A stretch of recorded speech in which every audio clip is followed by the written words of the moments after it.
Long before the first cities rose from mud and stone, before kings and priests carved their names into monuments, a human hand picked up a rock and chipped it into shape.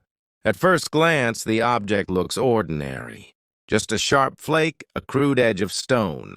But when archaeologists uncovered tools like these buried deep in layers of earth, they realized they were looking at something shocking. These tools were not 10,000 years old, not 50,000. Some of them were over 2 million years old. That number changes everything. It means our ancestors understood technology far earlier than history admitted. Imagine holding such a tool in your hand, the same size as your palm, simple, but it carried the survival of an entire community. With that tool, someone hunted, someone cut roots, someone carved wood. We often think of history as a neat line, caves, then villages, then cities. But these artifacts shattered that tidy path. They tell us that intelligence, problem-solving, and creativity existed long before the dates in textbooks. Think about it. Every strike of stone against stone thousands of years ago echoes back to us today. These artifacts prove that humans have always been thinkers, always survivors, always inventors. And while other evidence has turned to dust, these tiny sharp-edged stones survived, whispering, the human story is far older, far stranger, and far more fascinating than anyone dared to imagine. But if tiny stone tools could disrupt everything, we thought we knew about human history, what would you feel if the very earth swallowed an entire army and released it thousands of years later?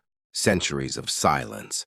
Fields of crops waving gently in Shanxi province. Then, in 1974, farmers digging for water hit something hard. Not stone, not roots, clay. At first, just fragments. A face, a hand. But soon, the ground gave way to rows upon rows of warriors, the terracotta army. Imagine stepping down into that pit for the first time.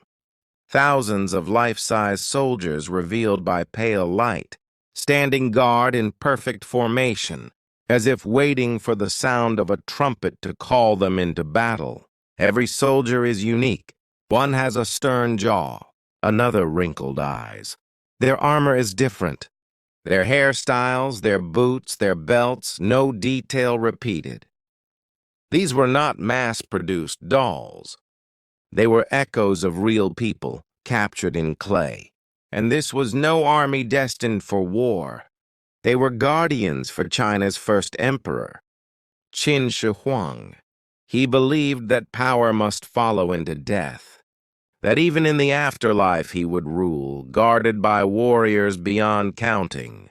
For over 2,000 years they stood in darkness, unknown, buried beneath soil and silence.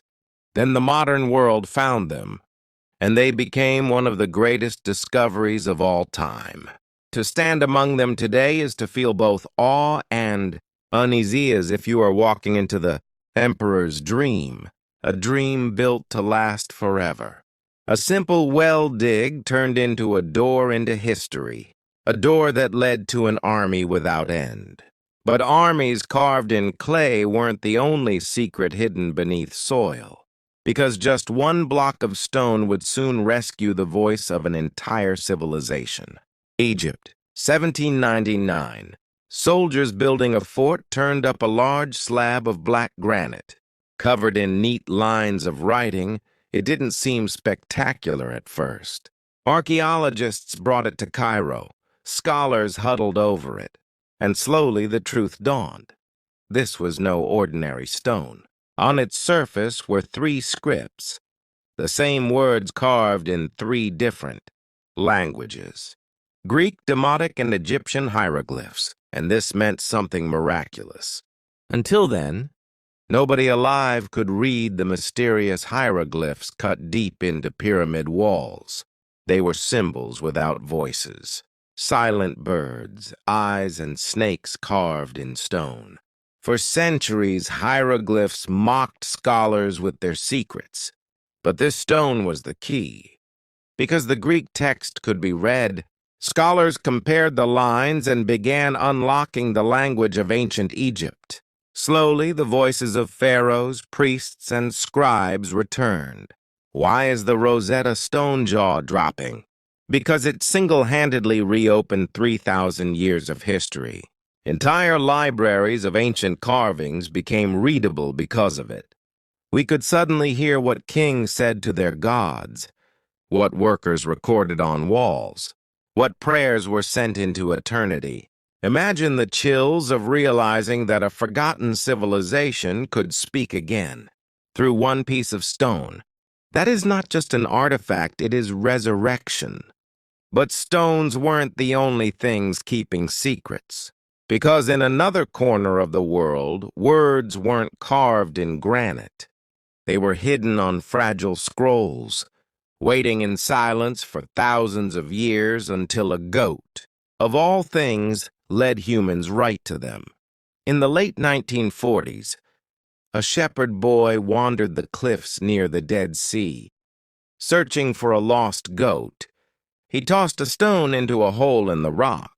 Instead of silence, he heard shattering, clay jars. Inside the cave, dozens of jars hid rolled scrolls, ancient parchment carefully preserved for over 2,000 years. When scholars studied them, the shock spread through the world. These were the Dead Sea Scrolls, biblical texts, community rules, hymns, and prayers written more than 2 millennia ago by a Jewish sect living in the desert. Until then, nobody expected writings like these to survive that long. But they had. They revealed versions of religious writings older than any copies possessed. Until that moment, they widened our knowledge of faith, history, and human thought during a time when empires clashed and prophets walked. Some scrolls were fragile, so delicate they had to be unwound fiber by fiber. Others were intact, words still dark against faded parchment. Reading them was like hearing whispers from a people long turned to dust. It was one of the biggest archaeological finds of the 20th century. Standing before them today, you feel awe and a kind of reverence, not just because of their age, but because of what they represent. The power of words to travel through time, defy destruction, and outlast every empire. But if jars in a desert cave could return voices from the past, what about a corroded machine dredged from the sea, one so advanced it looked like it belonged to the future instead of the past? It began with a storm in 1901. Greek sponge divers went looking for shelter near the tiny island of Antikythera. Beneath the waves, they found a shipwreck full of bronze statues, jewelry, and treasures. But the strangest object looked useless. A green, corroded lump of metal broken into pieces. It sat unnoticed for decades. Then scientists examined it. Inside were gears, intricate, interlocking, precise. They realized this was a machine, over 2,000 years old. What it could do stunned the world. By turning its gears, it could track the motion of the sun and moon, predict eclipses, even show the cycles of planets. An ancient computer, a device so advanced it seemed impossible for the time. For years, scholars refused to believe it. Yet the Antikythera mechanism is real.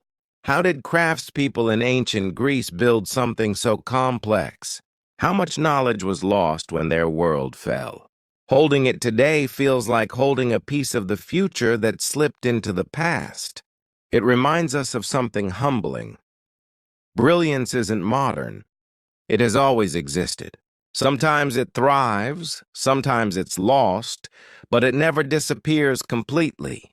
Each tiny tooth of its gears tells us that human imagination has always been engineering, wonders far ahead of its age. And somewhere, maybe still buried, perhaps more machines like it wait to be found.